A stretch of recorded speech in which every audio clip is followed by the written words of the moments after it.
बहुत से भक्तों की इच्छा है प्रवचन कराऊंगा।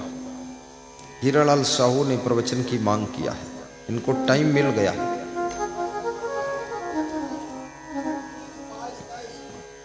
21, 22, 23 अप्रैल सराहा परोरा गांव में सत्संग कराएंगे। मिल गई तारीख। सबके अंदर भाव जगना चाहिए। गुरु का आयोजन भी करो। जिस गांव में आप 5 भक्त हैं, पांचों मिल के आयोजन करो। गांव वालों को जोड़कर शामिल करके आयोजन करो। और कोई बड़ा आयोजन है, जैसे लखनऊ में आयोजन होना है, तो लखनऊ, सीतापुर, हरदोई, रायबरेली, बाराबंकी, उन्नाव, इतने जिलों के भक्त जुड़ करके प्रोग्राम करो। कम से कम ज्यादा नहीं, 500 भक्त निकलोगे। अगर उसमें 5-5 हजार भी लगा दिया तो 25 कितना हुआ? 500 को 5000 से गुणा करो।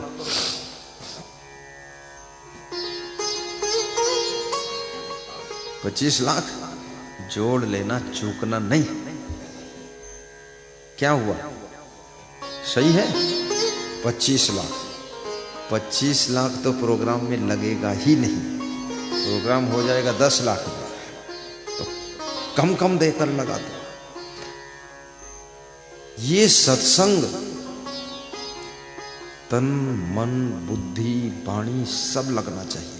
और गुरु का प्रचार प्रसार भी करो, दूसरों को भी जोड़ो। गूंगा भगत मत बनो।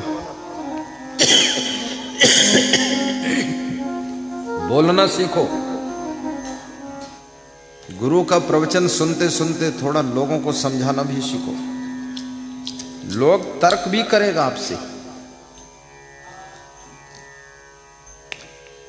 लोग कहेगा, अरे तुम कहां साधुओं के चक्कर में पड़ी गयो, सब ऐसे ही साधु होते। तो तुम तुरंत क्या जवाब दोगे कि चक्कर से बचा कौन है? कोई बीड़ी के चक्कर में फंसा है, कोई सिगरेट के चक्कर में, कोई पान तमाकू के चक्कर में, कोई दारू के चक्कर में, कोई व्यभिचार के चक्कर में, कोई भ्रष्टाचार के चक्कर में। चक्कर से छूटा कौन? कोई माया मोह के चक्कर में। हम गुरु के चक्कर में, गुरु के चक्कर से सारे चक्कर खत्म हो जाएंगे, इसलिए चक्कर में। एक सांस में इतने जवाब दे दो, चुप। हाँ, हमसे तो कोई प्रश्न करते ही नहीं, क्योंकि पहले जान जाते हैं कि इज्जत बचाओ, चुप पे दूरी न रहो। एक बार 16 पत्रकार ने हमको घेरा। 16 पत्रकार आए मध्य प्रदेश में। कोई समझे नहीं, कोई ऐसे साधु हो, छोट लगत है, कम उम्र क्या आए, घेरी, प्रश्न शुरू हुए। तो 5 मिनट तो हम धीरे धीरे बोले, मतलब, लेकिन जब ज्यादा तर्क करें तो हम शुरू करें तर्क। तो 16 मके 13 तो भाग गए, 3 बचे तो कंठी माला पहिर के शिष्य बन गए। दूसरे साल पहुंचे भगत लोग, फिर बोला इलाइन पत्रकार ने, जब हमका देखिन छती पर खड़े रहा, अरे कहीं इनसे हम बात ना करी, बस एक बार निपट गया। फादिल बतलाते। तो उत्तर देना भी सीखो, समझाना भी सीखो। कितना गाय ने लात मारा हो, लेकिन दूध तो गधी का नहीं पी सकते, ना गाय का ही पीना पड़ेगा। कितनी स्त्रियों ने अपने पति को मारा हो, लेकिन शादी तो पत्नी स्त्री से ही करोगे, किसी और के साथ करो ना। और कितना पतियों ने स्त्रियों को धोखा दिया हो, लेकिन स्त्री जब किसी को पति बनाएगी तो कोई पुरुष ही तो होगा, और किससे करोगे? तो उसी में छांट लो, छांटो। तो ऐसे गुरुओं में, साधुओं में भी छांटो। छटनी शुरू है। टमाटर का ढेर लगा है, उसमें जो अच्छे अच्छे टमाटर छांट लो, तौल लो, बस ठीक। तो अच्छा टमाटर, अच्छा गुरु छांट लो। गुरुओं की भीड़ है, गुरुओं का ढेर लगा हुआ है, ढगलो 6 गुरुदेव का, तो उसको छांट लो।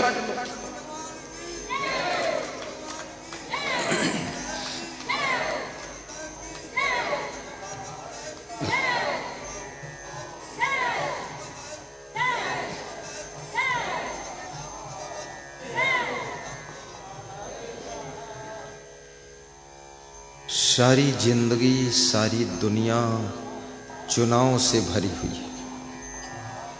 भक्त का चुनाव, गुरु का चुनाव, पत्नी का चुनाव, पति का चुनाव, नौकर का चुनाव, मैनेजर का चुनाव करने में चूक गए तो जिनका चुनाव करोगे वही तुमको चुन लेंगे, और चुनाव करने में अगर सावधान रहे तो फिर तुम जहां रहोगे तुम्हारा भी चुनाव होता ही रहेगा और जीत होती रहेगी, सफलता मिलती रहेगी। इसलिए अच्छा गुरु ढूंढ लीजिए।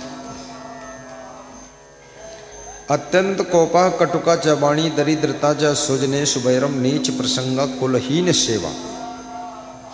जिनके एक भी आचरण अच्छे नहीं है वो कुलहीन है, जिनके बाप दादे भी भ्रष्ट और जिनके घर में सब पीढ़ियां भ्रष्ट ही हैं वो कुलहीन कहे जाते हैं। और कुलवान वो है जिसके पिता के पिता के पिता के पिता भी भक्त थे, श्रेष्ठ थे, फिर उनके लड़के श्रेष्ठ, उनके लड़के श्रेष्ठ, उनके लड़के भक्त, पूरा घर में 5, 7, 10 पीढ़ी से भक्ति सत्संग चला आ रहा है। इस परिवार को कुलीन परिवार कहा जाता है। और ऐसा परिवार अगर मिल जाए तो उनसे रिश्ता जोड़ना चाहिए, कुलीन घर होना चाहिए। कुलहीन, कुल माने टोटल होता है। जिनके यहां टोटल सब हीन विचारधारा के हैं उनसे मत जोड़ो। कुलहीन सेवा, कुलहीन की सेवा मत करो। कहते हैं जो कुलहीन की सेवा करता है, नीच आचरण वालों की संगत करता है, अत्यंत क्रोध करता है, कड़ुई वाणी बोलता है और भाइयों में बैर ठानता है, और साथ में अत्यंत कोपा कटुका चबाणी दरिद्रता, दरिद्री है, संतोष भी नहीं है, काम करता नहीं, मेहनत करता नहीं, उन्नति करता नहीं, ऐसे लोगों के घर में जीते जी नरक बन जाता है और वो जीवन भर दुख भोगते हैं। इसलिए क्रोध को काबू कीजिए, सत्संगी बनो, पति के विरुद्ध भी मत चलो, पत्नी को तंग भी मत करो, अपने माता पिता को कठोर मत बोलो। बुढ़ापे में हर व्यक्ति बदसूरत हो जाता है, जर्जर अवस्था में हर व्यक्ति भार लगने लगता है। भार नहीं, आप उनकी सेवा करके अपना उद्धार कर सकते हो, भार नहीं है। और एक दिन तुम्हारा शरीर भी जर्जर होगा, बुजुर्ग होगा, बूढ़ा होगा, कमजोर होगा तो बदसूरत भी होगा, बदशक्ल होगा, बुद्धि भी फेल होगी, नयन से दिखाई नहीं देगा। याद रखना, जिन्होंने सेवा का धन कमाया है उन्हीं की सेवा आगे होती है। इसलिए सेवा बुजुर्गों की करना ही चाहिए। और बुजुर्गों की सेवा करने से 4 चीजें मिलती हैं। आयुर्विद्या यशो बलम, आयु मिलती है बड़ी आयु, और यश मिलता है, विद्या मिलती है और बल मिलता है। नित्यम वृद्धो विसेविना, अपने सास ससुर की भी सेवा कर दो। अगर तुम्हारे ससुराल वाले ध्यान नहीं देते सास ससुर को तो उनको पास में रख लो।